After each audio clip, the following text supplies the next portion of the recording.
Bueno, entonces pasamos a este videíto donde vamos a revisar un poco los concretos brasileños y argentinos.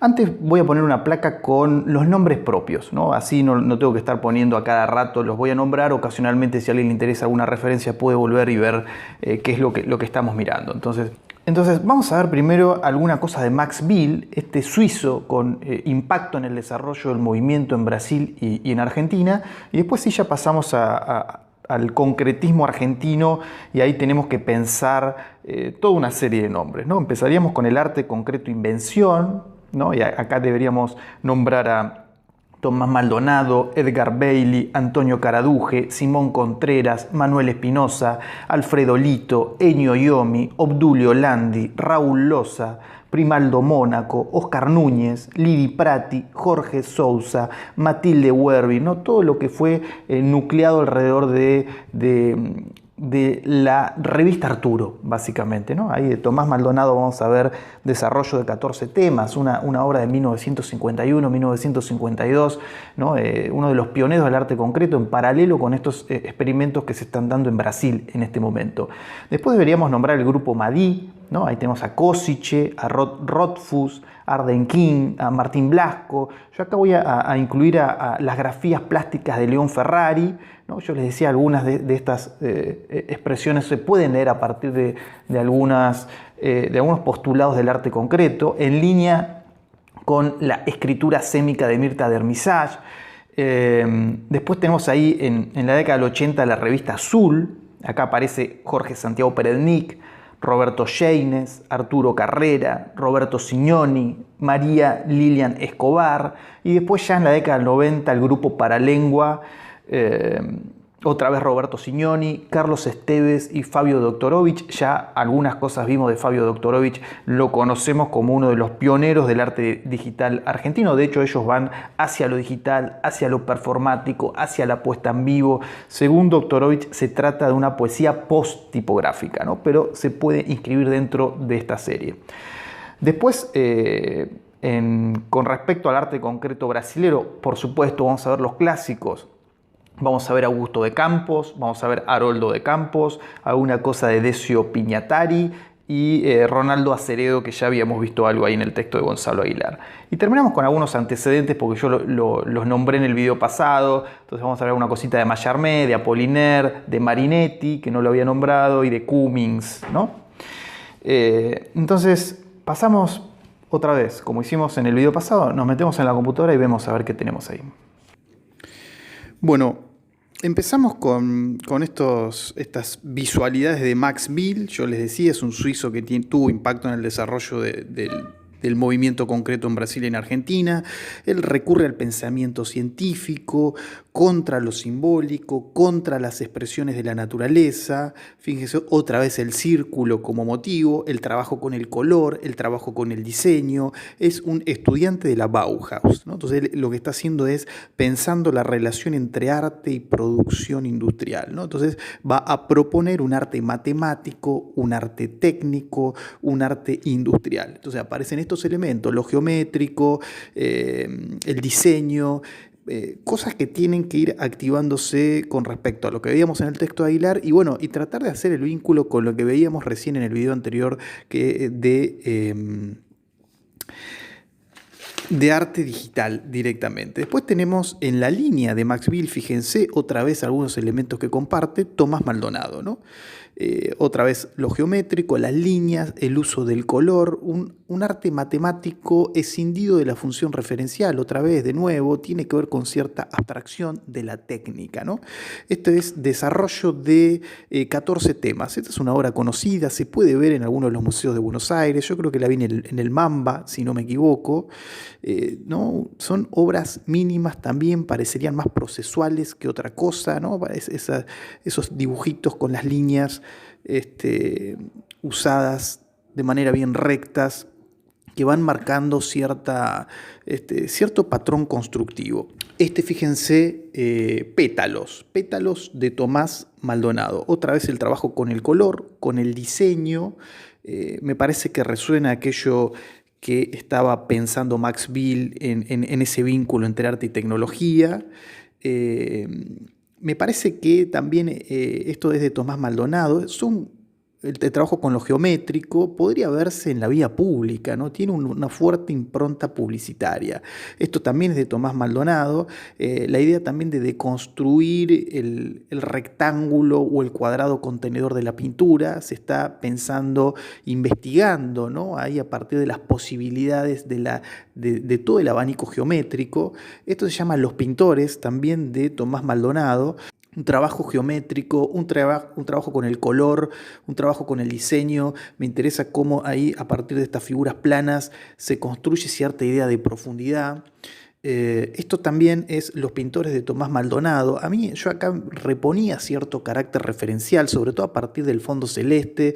En rigor son una serie de líneas rectas, de nuevo, que van ahí componiendo cierto paisaje, que yo lo veo como un paisaje urbano, ¿no? Me parece, se podría pensar los tendidos eléctricos en algún sentido, un arte que está en íntima vinculación con los procesos modernizadores del entorno. Por eso me parece que este arte geométrico en este caso se podría pensar a partir de esos tendidos eléctricos que van modificando el paisaje urbano. Es una hipótesis de lectura, no mucho más que eso.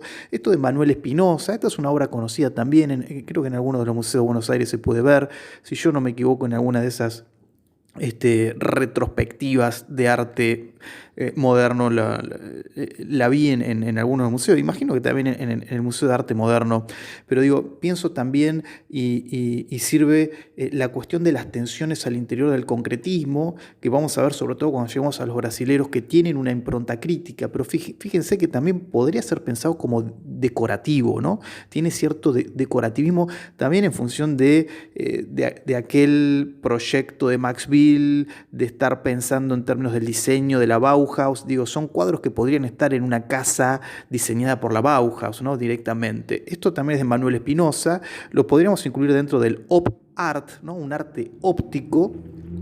La cuestión de lo óptico también se vincula con un vector cientificista, de estar explorando cómo funciona nuestro cerebro ante determinados estímulos, y esos estímulos vienen dados también por los elementos geométricos, y efectivamente yo les decía, bueno, esto es un cuadro para una casa mínima, para una casa de Le Corbusier, ¿no? Entonces ahí aparecen estas tensiones del concretismo, de estos diseños tan mínimos, tan austeros y que pueden funcionar perfectamente arriba de un sillón, ¿no? Digo, pienso en lo que decía Lucy Lippard contra el arte objeto, decorativo.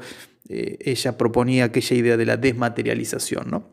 Esto es de Alfredo Lito, otra vez sigue esos patrones geométricos, el uso del color, etcétera, pero yo lo pongo porque me hace acordar sobre todo algunas esculturas también del arte concreto, estos de Ennio Yomi, y para pensar que los distintos lenguajes que están en juego cuando pensamos dentro del concretismo, ¿no?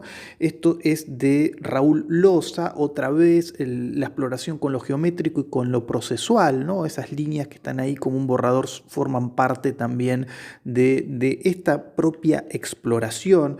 Esto es de Lidi Prati, esto también se ve en el Mamba, está seguramente en una de estas retrospectivas. Composición serial, esta es una obra muy conocida, pero fíjense, además del uso de lo geométrico, el uso del color, siempre estas pequeñas líneas que van dibujando van dibujando un paisaje moderno, si yo lo pudiera pensar así. Acá aparece enfatizada la cuestión serial, ¿no? Es una composición serializada, ¿no? Y eso nos sirve para pensar algunas cuestiones que tienen que ver con lo que piensan los concretos con respecto al contexto de producción, este contexto de producción modernizador, pero también para establecer el vínculo con el arte digital, ¿no? Que es un arte seriado, un arte programado, ¿no? Esto es de Arden King también, y yo les decía que iba a incorporar algunas cosas de León Ferrari. No esto sobre todo, esto se llama Luna, me interesa sobre todo el trabajo con las grafías. Entonces, esto, cuadro escrito de 1962. Nosotros tenemos un texto, tenemos un nivel semántico, pero el nivel semántico queda de nuevo en un segundo plano, y lo que vemos es esta composición visual caótica, y acá aparecería otro tema que yo les dije, es muy afín a las exploraciones del concretismo, que tiene que ver con el caos / orden, el caos de la ciudad, el orden del poema. Bueno, acá Ferrari estaría más en la línea de expresar ese caos, ¿no? Después acá tenemos también de Ferrari El infierno que visitó Faustina Kowalska en 1931. Ocasionalmente reconocemos algunas letras, pero fíjense que estas letras más adelante van a quedar completamente desaparecidas. Esto de León Ferrari, esto se llama escritura deformada. Y acá es una escritura, efectivamente, pero una escritura de una letra inexistente, ¿no? de un alfabeto inexistente o de un alfabeto inventado.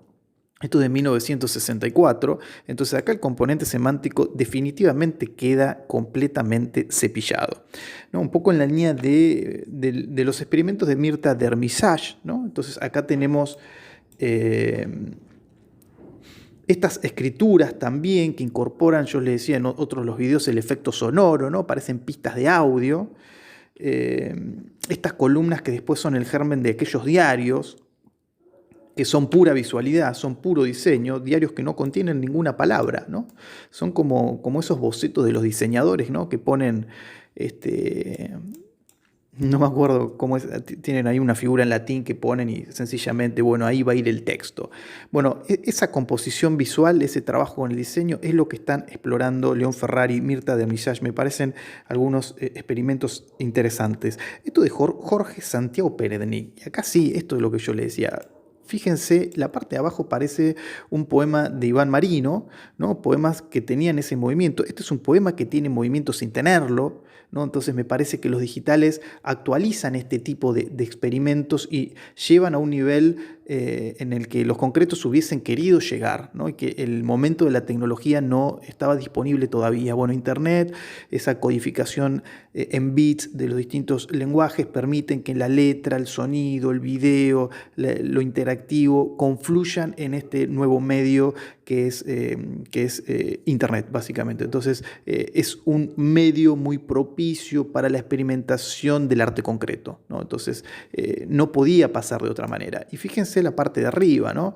Esta vez es un triángulo, pero podría haber sido un círculo, tiene esa lógica circular, en este caso es una lógica triangular, lo mismo que Círculo de Laufer, que yo no lo aclaré en el video pasado, pero lo aclaré en el video de poesía digital, allá al comienzo de la materia, ¿no?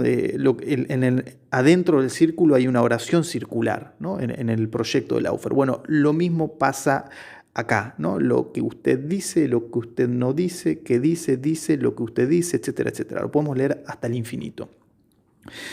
Después tenemos de Roberto Scheines. Este es interesante porque podríamos pensar, acá hay una tensión, otra vez lo geométrico, otra vez lo matemático, esta figura triangular, ¿no?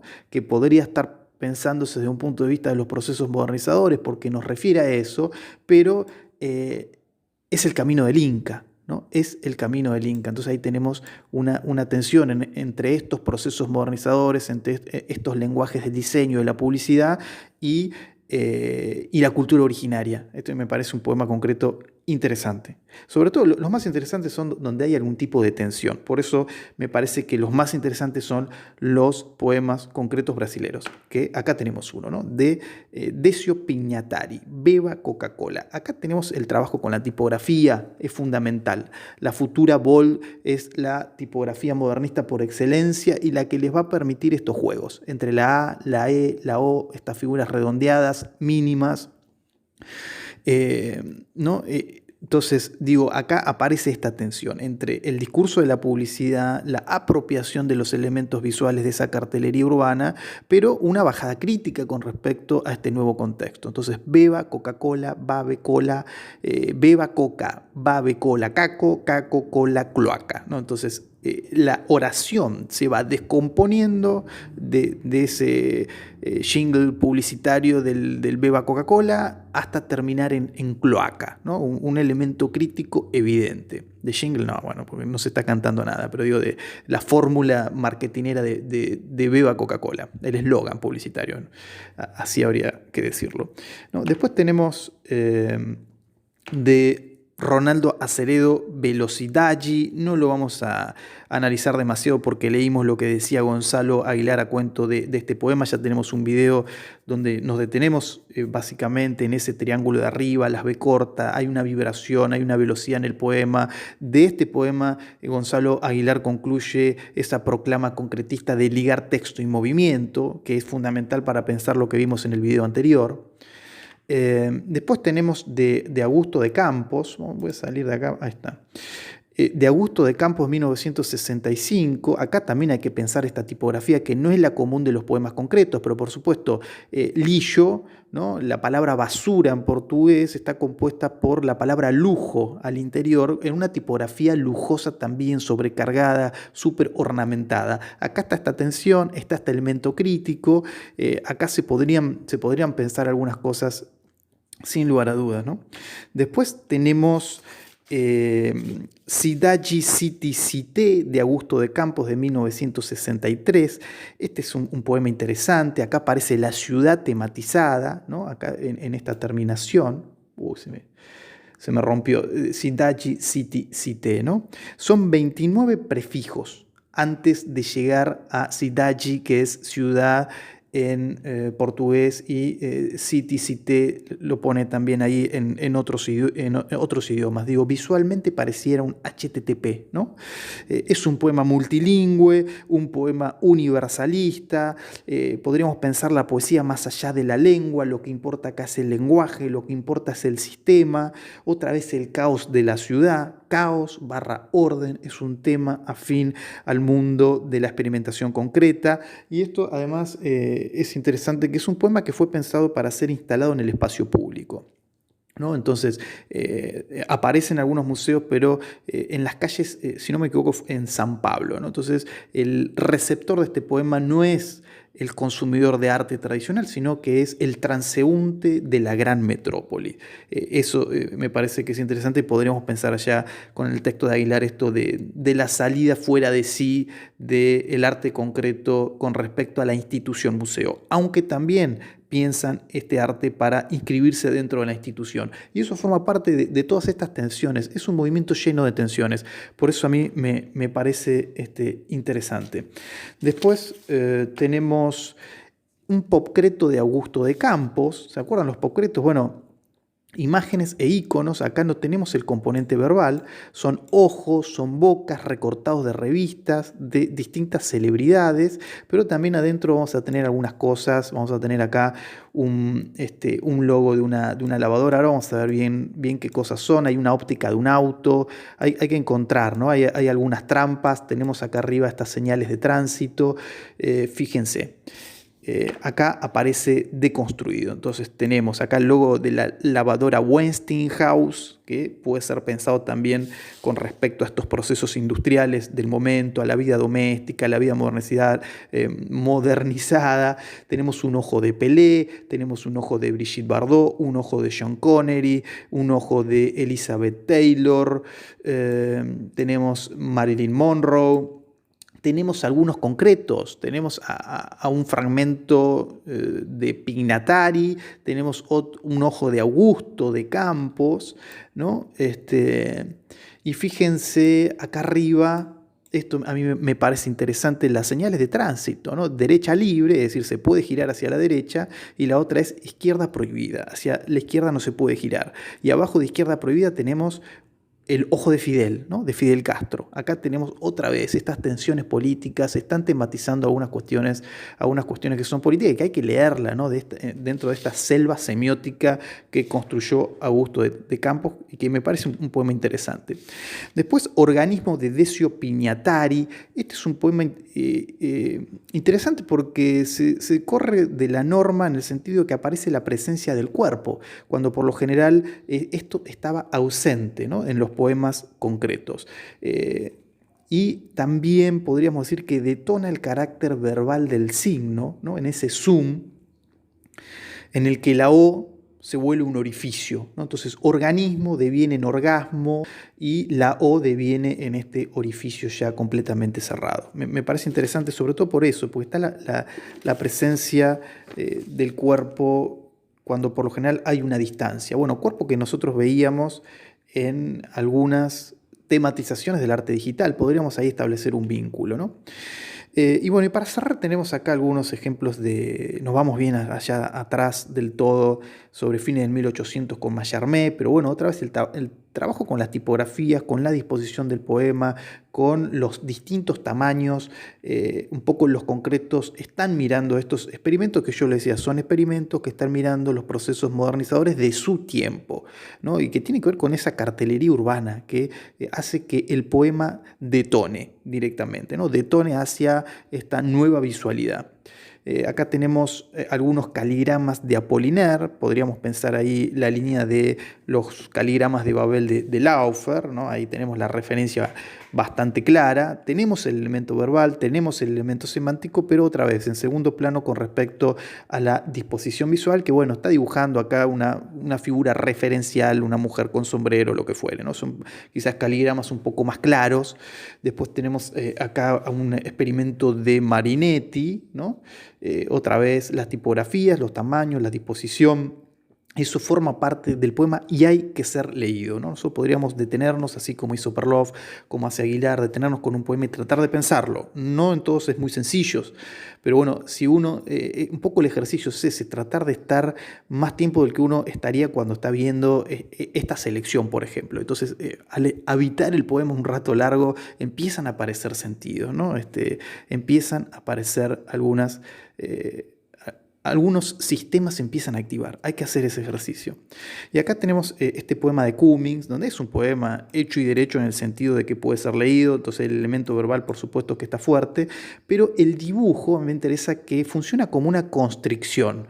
Entonces esa constricción puede ser pensado como germen de la poesía programada en algún sentido, ¿no? Entonces, no cualquier verso puede ir abajo, tiene que tener determinada cantidad de letras para que ocupe determinada cantidad del espacio. Eso va a hacer que en algún punto el poema se vuelva una matriz de programación. Ahora, habiendo hecho este recorrido, yo recordé en un momento yo hice un seminario con Gerardo Jorge, él trabaja con la antipoesía en términos generales y en un momento del seminario él trabaja con los concretismos, ¿no? Entonces fui a revisar las notas y fíjense si les resuena todo esto que dice Gerardo Jorge con respecto a todo lo que fuimos viendo, ¿no? Fíjense, él dice, estrategias de shock, dice, ¿no? Poema como dispositivo, una poesía del presente, ¿no? Y esto de que los materiales del presente son incluidos en el poema. Habla de apariencia seriada, ¿no? La poesía como práctica maquínica, el poema sin sujeto. Estos son los aspectos programáticos del arte concreto, a partir de los cuales se van a incluir el movimiento, la simultaneidad, los modos de leer en las grandes ciudades, el golpe de vista, ¿no? El espacio como cualidad rítmica, van contra la lectura lineal, el color y el espacio aparecen como significantes, el poeta se erige como un diseñador del lenguaje, y esto de que el poema puede modificar el paisaje y no solo representarlo. Digo, estas notas que yo tomé en un cuaderno las traje porque me parecía que resumían de manera muy sintética mucho de lo que deberíamos estar viendo, de lo que deberíamos estar pensando. Bueno, ahí tenemos entonces este relevamiento de corpus de arte concreto, digámoslo en términos generales latinoamericano. La idea sería ponerlo en vinculación con aquellos experimentos de arte digital que vimos en el primer video, tratar de pensar algunos problemas. Tenemos ahí los abordajes teóricos de la revista Ramona, tenemos a Gonzalo Aguilar, por supuesto, me parece que es el texto que más nos va a servir para pensar un poco estas características. Y la idea ahora, un poco de la mano de los concretos que están pensando no solo la materialidad de la obra de arte, sino consecuentemente la materialidad de estos procesos modernizadores que se dan tan fuerte, tanto en Argentina como en Brasil. La idea sería nosotros, a partir del arte digital argentino, tratar de pensar la materialidad del nuevo entorno en sí, la materialidad del entorno digital. Entonces vamos a cerrar esta serie de videos de la unidad y de la materia en general con un abordaje de este texto, de Matthew Kirschenbaum, ¿no? Y entonces tratar ahí de salir de lo específicamente estético y pensar ya en un nivel más general esta materialidad en la cual nosotros nos encontramos habitando. En línea de qué cosa, yo les decía al comienzo, de romper un poco ese prejuicio de Internet como un espacio efectivamente inmaterial. Entonces vamos a pensar un poco esa hipótesis, ¿no? El entorno digital como un entorno no solo de una materialidad efectiva, sino de una materialidad dura, resistente, persistente, que debería llevarnos a replantearnos algunas cosas de nuestra propia vida cotidiana, en el mejor de los casos. Digo, me parece que para eso sirven algunos de los textos teóricos. Entonces, cortamos acá y nos vemos la clase que viene.